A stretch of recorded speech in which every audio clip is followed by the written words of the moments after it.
तो student second part में हम देखते हैं कि लिपिड्स जो हैं इनकी दो टाइप्स होती हैं, सैचुरेटेड भी होते हैं और इसके अलावा ये अनसैचुरेटेड भी होते हैं।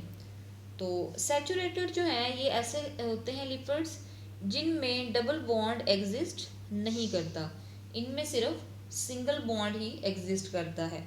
अगर हम इसको डिफाइन करें तो हम कहेंगे कि ये टाइप हैं डाइटरी फूड के, ठीक है, या फिर आप लोग कह सकते हैं कि one of unhealthy fats along with trans fats. These fats जो होते हैं are most often solid at room temperature. तो रूम टेम्परेचर पे क्या होता है, ये जो फैट्स हैं ये सॉलिड्स होते हैं। इसके बाद हम देखते हैं अनसैचुरेटेड फैटी एसिड्स। तो अनसैचुरेटेड फैटी एसिड्स जो हैं ये ऐसे फैट्स होते हैं जिनके पास अप टू 6 डबल बॉन्ड्स होते हैं। तो इसके अलावा अगर हम सैचुरेटेड फैट्स की बात करें तो इसमें हमारे पास फूड्स होती हैं जैसे कि बटर है, पाम है और कोकोनट ऑयल्स और चीज़, रेड मीट, जिसके पास हाई अमाउंट्स होती हैं सैचुरेटेड फैट्स की। तो saturated fat in which fatty acid chains have a single bond, a fat known as glyceride is made of two kinds of smaller molecules, a short glycerol backbone and fatty acids that each contain a long linear or branched chain of carbon atoms।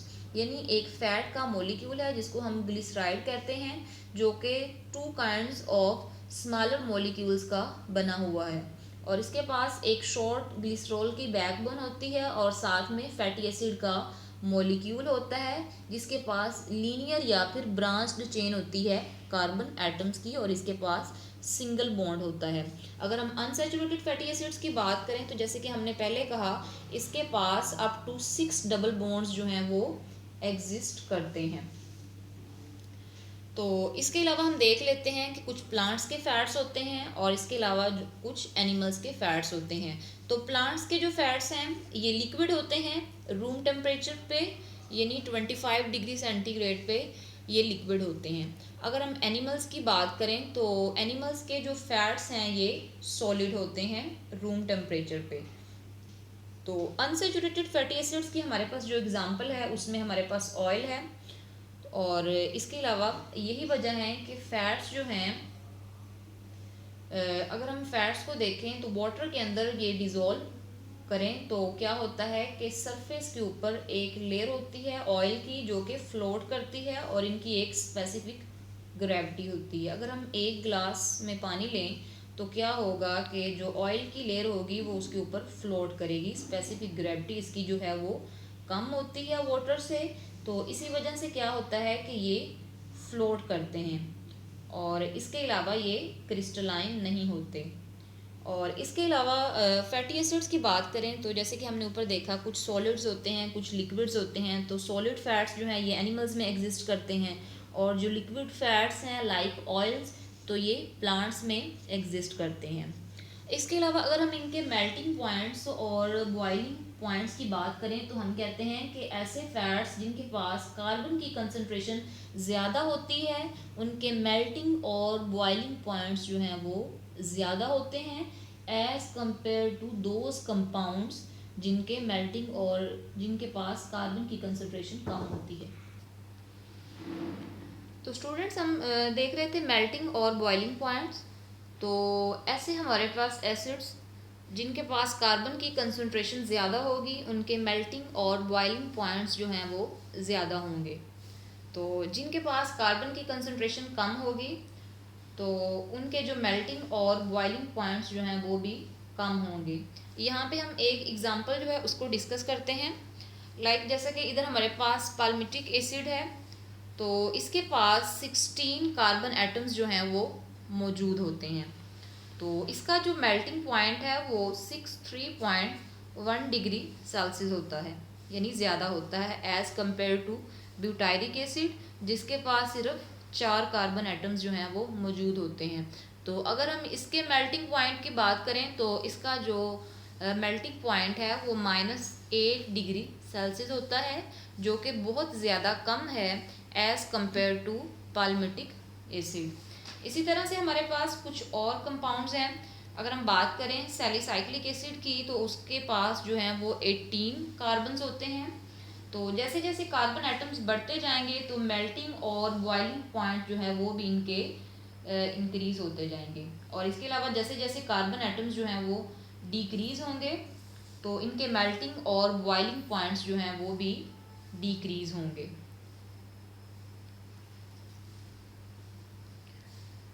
तो students आज हमने discuss किया कि lipids के में acyl glycerols को। तो हमने कहा कि लिपिड्स जो होते हैं ये हेट्रोजेनस ग्रुप होते हैं कंपाउंड्स के, स्पेशली जो है असाइल ग्लिसरॉल्स। और इसके अलावा हमने कहा कि ये रिलेट करते हैं फैटी एसिड्स से, और वाटर में ये इनसॉल्युबल होते हैं, ऑर्गेनिक सॉल्वेंट्स में सॉल्युबल होते हैं। अगर हम इसकी एग्जांपल्स की बात करें तो हमारे पास ईथर है और साथ में अल्कोहल है। ये हमने इसकी प्रॉपर्टीज़ को डिस्कस किया। और इसके अलावा अगर हम एनिमल्स की बात करें तो एनिमल्स में फैट्स की लेयर होती है स्किन में, और इसके अलावा जो कि इंसुलेशन का काम करती है, यानी बॉडी का इंटरनल और एक्सटर्नल इन्वायरमेंट जो है टेम्परेचर के लिहाज से उसको मेंटेन करती है, थर्मो रेगुलेशन का काम करती है। इसके अलावा हमने कहा कि लिपिड्स में कार्बन और हाइड्रोजन की कंसंट्रेशन जो है वो ज़्यादा होती है एज़ कम्पेयर टू कार्बोहाइड्रेट्स। यही वजह है कि लिपिड्स ज़्यादा एनर्जी स्टोर करते हैं एज़ कम्पेयर टू कार्बोहाइड्रेट्स। और इसके अलावा इनमें ऑक्सीजन की कंसंट्रेशन जो है वो लो होती है। इसके बाद हमने प्लांट्स की बात की कि प्लांट्स में जो वेरी इंपॉर्टेंट लिपिड है वो वैक्स है। और अगर आर्थ्रोपोड्स के एक्सोस्केलेटन की बात करें तो उनमें भी वैक्स की एक लेयर होती है जो कि इंसुलेशन का काम करती है, बॉडी के टेम्परेचर को नॉर्मल करती है। इसके अलावा हमने यहाँ पे कुछ रिएक्शंस को देखा कि फैटी एसिड्स जब ग्लिसरॉल के साथ कंबाइन करते हैं तो एज अ रिज़ल्ट हमारे पास जो कंपाउंड बनता है वो ट्राई ग्लिसराइड का है, या फिर उसको हम ट्राई असाइल ग्लिसरॉल का नाम देते हैं, जो कि एक न्यूट्रल लिपिड है। रिएक्शन को हम यहाँ पे देख लेते हैं कि यहाँ पे फैटी एसिड के 3 मॉलिक्यूल्स हैं जो कि कंबाइन कर रहे हैं ग्लिसरॉल के साथ, और यहाँ से एक वाटर मॉलिक्यूल का रिलीज़ है, फिर दूसरे फैटी एसिड से दूसरा वाटर का मॉलिक्यूल जो है वो रिलीज़ होगा, और इसी तरह से यहाँ पे तीसरा वाटर का मॉलिक्यूल। तो एज अ रिज़ल्ट हमारे पास क्या होगा, ऑक्सीजन के दरमियान में और ये जो फैटी एसिड्स हैं इनकी लिंकेज बन जाएगी, और इसी तरह से ये पूरा रिएक्शन, और एज अ रिज़ल्ट 3 वाटर के मॉलिक्यूल्स जो हैं वो रिलीज़ हो जाएंगे। और इसके अलावा अगर हम बुक को फॉलो करें तो हमारे पास ईस्टर जो है वो किस तरह से बनता है। ईस्टर बेसिकली यहाँ पे अल्कोहल और एसिड जो हैं ये आपस में कंबाइन होंगे, और एज अ रिज़ल्ट जो हमारे पास कंपाउंड बनेगा उसको हम कहेंगे कि ये ईस्टर है।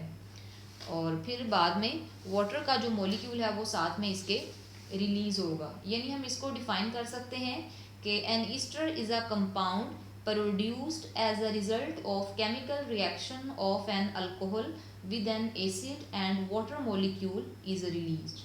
जब अल्कोहल और कोई एसिड का मॉलिक्यूल जो है वो आपस में रिएक्ट करते हैं तो एक ईस्टर बनता है, और वाटर का मॉलिक्यूल जो है वो रिलीज होता है। इसके बाद हमने डिस्कस किया कि लिपिड्स जो हैं इनमें फैटी एसिड्स की 2 टाइप्स होती हैं, सैचुरेटेड फैटी एसिड्स होते हैं और साथ में अनसैचुरेटेड फैटी एसिड्स होते हैं।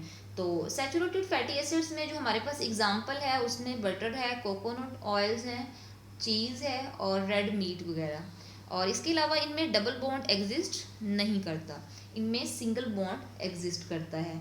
और इसके अलावा जो अनसैचुरेटेड फैटी एसिड्स हैं इनके पास अप टू 6 डबल बॉन्ड्स जो हैं वो एग्जिस्ट करते हैं, और ये जो फैट्स हैं ये लिक्विड होते हैं रूम टेम्परेचर पे ऑयल की फॉर्म में, और ये हमेशा सॉलिड फॉर्म में ये फूड्स वगैरह में, सॉलिड फूड्स में एग्जिस्ट करते हैं।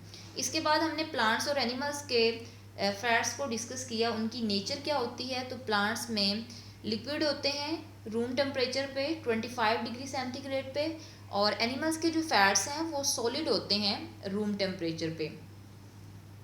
तो प्लांट्स के जो फैट्स हैं वो ऑयल फॉर्म में एग्जिस्ट करते हैं।